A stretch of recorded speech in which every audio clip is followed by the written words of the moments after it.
Good morning. Home science classes में आप सबों का स्वागत है। मैं हूँ रूपा वर्मा। पिछले वीडियो में मैंने बताया था कि परिवार से क्या समझते हैं एवं परिवार का वर्गीकरण किन किन आधार पर किया जाता है। आज मैं आप लोगों को बताऊंगी संयुक्त परिवार की विशेषताएं, संयुक्त परिवार के लाभ एवं हानियाँ, संयुक्त परिवार के विघटन के कारण एवं एकाकी परिवार के लाभ एवं हानियाँ।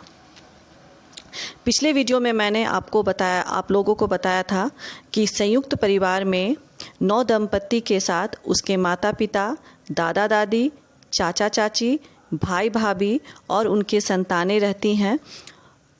संयुक्त परिवार अन्य परिवारों की अपेक्षा अधिक पीढ़ियों के लोग एक साथ मिलकर रहते व खान पान करते हैं।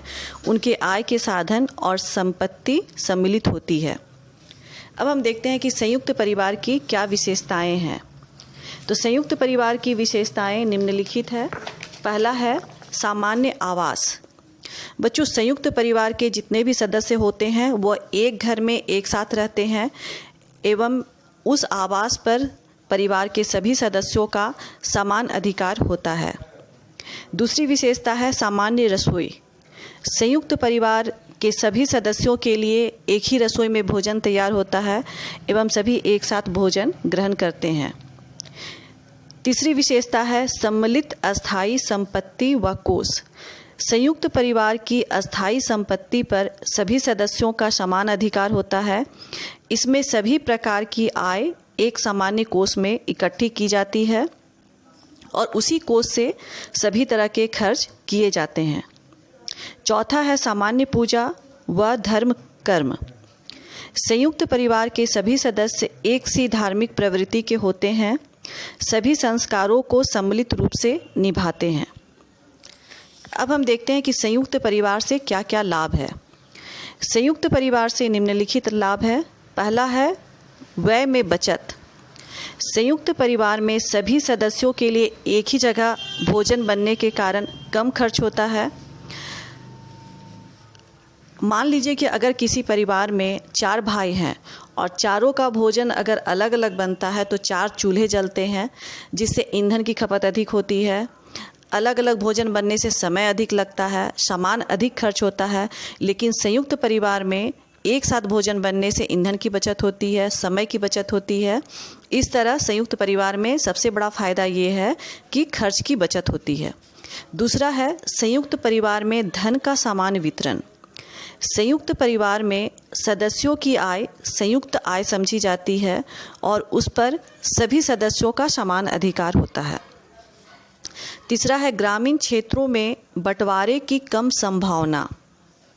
संयुक्त परिवार के सदस्य एक ही छप्पर के नीचे रहकर संयुक्त रूप से खेती करते हैं एवं उसकी देखभाल करते हैं। इससे खेतों के बंटवारे की संभावना भी नहीं रहती है। चौथा है सामाजिक सुरक्षा। संयुक्त परिवार अपने परिवार के सभी सदस्यों के स्वास्थ्य का पूर्ण रूप से ध्यान रखता है। वह उनके लिए एक तरह से बीमा कंपनी का कार्य करता है। संयुक्त परिवार में अगर किसी व्यक्ति की मृत्यु हो जाती है तो उनकी पत्नी और बच्चे अनाथ नहीं होते हैं। उनका हर तरह से देखभाल जो है वो संयुक्त परिवार में हो जाता है। इस प्रकार संयुक्त परिवार जो है एक बीमा कंपनी का कार्य करती है। पांचवा है वृद्ध व असहायों के लिए आदर्श स्थान। संयुक्त परिवार वृद्ध एवं असहाय, विधवा व अपंग सदस्यों का लालन पालन समुचित रूप से होता रहता है। इस प्रकार संयुक्त परिवार जो है ऐसे लोगों के लिए एक आदर्श स्थान साबित होता है। छठा, बच्चों का समुचित पालन पोषण। संयुक्त परिवार में माता को बच्चों की चिंता नहीं रहती है। माता के कार्य में व्यस्त रहने पर भी बच्चों की देखभाल सुचारू रूप से परिवार के बड़े बूढ़ों के द्वारा होती रहती है। तो बच्चों, ये थे संयुक्त परिवार के लाभ।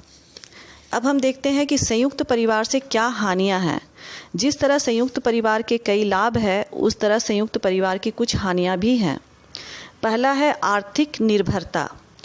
संयुक्त परिवार के अधिकांश सदस्य आर्थिक दृष्टि से परिवार पर निर्भर रहते हैं। दूसरा है अकर्मण्यता में वृद्धि। संयुक्त परिवार में अकर्मण्यता में वृद्धि हो जाती है। परिवार के कुछ एक सदस्यों की आय से सबको समान सुविधाएं प्राप्त होती है। इससे कुछ सदस्य जो है वो कार्य करने का प्रयास नहीं करते हैं, वे कामचोर हो जाते हैं, क्योंकि वो काम नहीं भी करते हैं तो भी उनकी सारी आवश्यकताओं की पूर्ति जो है वो संयुक्त परिवार में हो जाती है। इससे जो है वो अकर्मण्यता की वृद्धि होती है। तीसरा है सामान्य गरीबी। संयुक्त परिवार में कमाने वालों की संख्या कम व खाने वालों की संख्या अधिक रहती है। इससे उनकी आर्थिक दशा जो है वो ठीक नहीं हो पाती है। चौथा है देश और कला। प्रायः देखा गया है कि संयुक्त परिवार में किसी न किसी कारण देश और कला का अड्डा बना रहता है। इस संघर्ष का कारण सदस्यों के पारस्परिक हित होते हैं। यह स्थिति अधिकांश रूप में स्त्रियों में होती है। ऐसा देखा जाता है कि संयुक्त परिवार में अधिकांश कला और देश जो होता है वो घर की औरतों में होती है। पांचवा है व्यक्तित्व के विकास में बाधा। संयुक्त परिवार में समानता का व्यवहार होता है। इस कारण से उसके प्रतिभाशाली सदस्यों को अपने अपने विकास का मौका नहीं मिल पाता है। छठा है स्त्रियों की हीन स्थिति। संयुक्त परिवार में स्त्रियों की स्थिति हीन रहती है। किसी भी काम में उनसे परामर्श नहीं लिए जाते हैं। उनकी सारी जिंदगी सेविका के रूप में कट जाती है। तो ये थे बच्चों संयुक्त परिवार से हानियाँ। तो संयुक्त परिवार से जो सबसे बड़ी हानियाँ थी वो स्त्रियों की हो रही थी। स्त्रियां जो है उनकी स्थिति अच्छी नहीं थी, वो उनकी सारी ज़िंदगी जो है वो एक सेविका के रूप में कट जाती थी। परिवार में हमेशा कला का वातावरण बना रहता था। अब हम देखते हैं कि संयुक्त परिवार के टूटने के क्या कारण थे। तो संयुक्त परिवार के टूटने के कई कारण थे, जिसमें से कुछ मुख्य कारण है औद्योगिकीकरण। भारत में औद्योगिकीकरण के फलस्वरूप नए नए उद्योग विकसित होने लग गए और काम मिलने के अवसर बढ़ते चले गए। इससे गांव के लोग जो है वो काम की खोज में शहरों के लिए निकल पड़े। वहाँ पर काम मिल जाने से वो धीरे धीरे जो है अपने पत्नी और बच्चों को शहर ले गए। इससे जो है गांव में संयुक्त परिवार टूटने लगे और शहरों में एकाकी परिवार का प्रचलन बढ़ते चला गया। दूसरा है सामान्य गरीबी। संयुक्त परिवार में उसके सदस्यों में सामान्य गरीबी छाई रहती थी, अतः गरीबी से छुटकारा पाने के लिए वे लोग शहर चले आए। इससे भी संयुक्त परिवार टूटते चला गया। तीसरा, यातायात के साधनों में प्रगति। यातायात के साधनों की प्रगति होने से लोग आसानी से गांव से शहर की ओर जाने लगे और शहरों में जाकर वहां बस गए, जिससे संयुक्त परिवार का विघटन होना शुरू हो गया। चौथा है विदेशी संस्कृति व शिक्षा का प्रभाव। बच्चों, विदेशी संस्कृति और शिक्षा का प्रभाव भी भारतीयों को त्याग व कर्तव्य के पथ से विमुख कर व्यक्तिगत अधिकार, सुख और समानता का पाठ पढ़ाना आरंभ कर दिया, जो कि संयुक्त परिवार के लिए हानिकारक साबित हुआ और संयुक्त परिवार टूटते चले गए। पांचवा है महिला आंदोलन। संयुक्त परिवार में महिलाओं की स्थिति हीन थी, वे अधिकारों से वंचित थी और समाज भी उनके प्रति ऐसा ही दृष्टिकोण अपनाए हुए था। फलतः अपने अधिकारों के लिए महिलाओं ने आंदोलन शुरू कर दिए। इससे भी संयुक्त परिवार का विघटन होना शुरू हो गया। तो बच्चों, ये थे संयुक्त परिवार के टूटने के कारण। अब हम देखते हैं कि एकाकी परिवार से क्या लाभ है और क्या हानियां हैं। एकाकी परिवार से लाभ। एकाकी परिवार से निम्नलिखित लाभ है। पहला, स्वतंत्रता। एकाकी परिवार में पति पत्नी को गृह संचालन की पूर्ण स्वतंत्रता होती है। आज की शिक्षित युवतियां अपने सुखों के लिए स्वतंत्र परिवार में रहना पसंद करती है। एकाकी परिवार में उनके सपने साकार हो जाते हैं। दूसरा है आत्मनिर्भर। एकाकी परिवार में संपूर्ण दायित्व पति पत्नी पर होता है, अतः वह आलसी व कामचोर ना होकर अपने सभी कार्यों को रुचि व दायित्व के आधार पर करने से आत्मनिर्भर बन जाते हैं।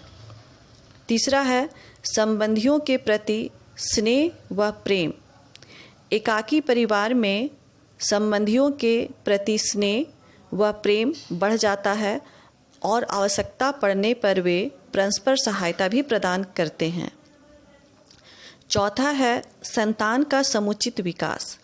एकाकी परिवार में पति पत्नी दोनों ही बच्चों के सर्वांगीण विकास के लिए अपने दायित्व को भली भांति समझते हैं और उसे पूर्ण करने का यथासंभव प्रयास करते हैं।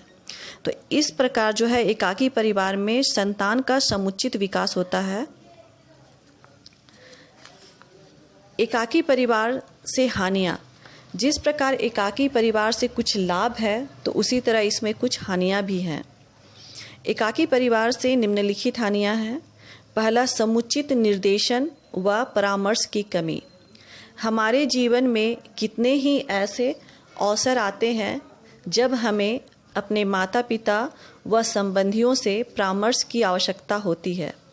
एकाकी परिवार में यह लाभ प्राप्त नहीं हो पाता है क्योंकि एकाकी परिवार में सिर्फ पति पत्नी और उनके बच्चे होते हैं। घर में कोई भी बूढ़े बुजुर्ग नहीं होते हैं जो कि सही समय पर उन्हें समुचित निर्देशन व परामर्श दे सके। इस कारण ऐसे परिवारों में समुचित निर्देशन व परामर्श की कमी होती है। संतान की उपेक्षा। एकाकी परिवार प्रथा शिक्षित वर्ग में प्रचलित है। शिक्षित महिलाएं अपने परिवार की आर्थिक स्थिति को मजबूत बनाने के लिए बाह्य क्षेत्र में काम करती है। पति पत्नी दोनों ही अपने अपने कार्यों के कारण घर से बाहर रहते हैं। ऐसी स्थिति में उनकी संतान की देखभाल करने वाला कोई भी पारिवारिक सदस्य नहीं होता है। फलतः उनका समुचित विकास नहीं हो पाता है। एकाकी परिवार में जब बच्चे छोटे होते हैं तो उन्हें माँ ज़्यादा समय नहीं दे पाती है और उनका ज़्यादातर पालन पोषण नौकरों पर होता है, जिससे उनका समुचित विकास नहीं हो पाता है। तीसरा है स्वार्थपरता की भावना का विकास। एकाकी परिवार में पति पत्नी का दृष्टिकोण इतना संकुचित हो जाता है कि वे हमेशा अपने ही स्वार्थ के विषय में सोचते रहते हैं। एकाकी परिवार में पलने वाले बच्चे स्वार्थी प्रवृत्ति के होते हैं। बच्चों, आप लोग देखते होंगे कि जिस परिवार में सिर्फ पति पत्नी और एक बच्चे होते हैं तो अगर उस बच्चे का कोई खिलौना दूसरा बच्चा ले लेता है तो वो उसे देना नहीं चाहता है और वो रोने लगता है। तो ऐसे परिवार में पलने वाले बच्चे जो है वो स्वार्थी होते हैं, वो किसी भी चीज़ को बांटना नहीं चाहते हैं। तो ऐसे परिवार में स्वार्थ की भावना का विकास होता है। चौथा है अधिक खर्च। एकाकी परिवार में खर्च अधिक होता है। इसमें संयुक्त परिवार की अपेक्षा थोड़ी थोड़ी वस्तुएं खरीदी जाती है और सभी आवश्यक वस्तुओं की अस्थायी रूप में व्यवस्था करनी पड़ती है। इससे एकाकी परिवार में खर्च अधिक होता है। तो बच्चों, आज हमने देखा कि संयुक्त परिवार से क्या लाभ है, क्या हानियां हैं और संयुक्त परिवार के टूटने के क्या कारण थे और किस प्रकार एकाकी परिवार का प्रचलन बढ़ा और एकाकी परिवार से क्या हानियां हैं और क्या लाभ है। मुझे उम्मीद है बच्चों कि आप लोग को आज मेरे द्वारा बताई गई हर बात समझ में आई होगी। अगर आप लोगों को किसी भी तरह का कोई भी दिक्कत है और कोई भी सवाल करना है तो कमेंट बॉक्स में कर सकते हैं। और आपको लगता है कि मुझे आगे और भी आपके लिए वीडियोस बनाने चाहिए तो इसके लिए आप मेरे चैनल को सब्सक्राइब करें, मेरे वीडियो को लाइक और शेयर ज़रूर करें। Thank you.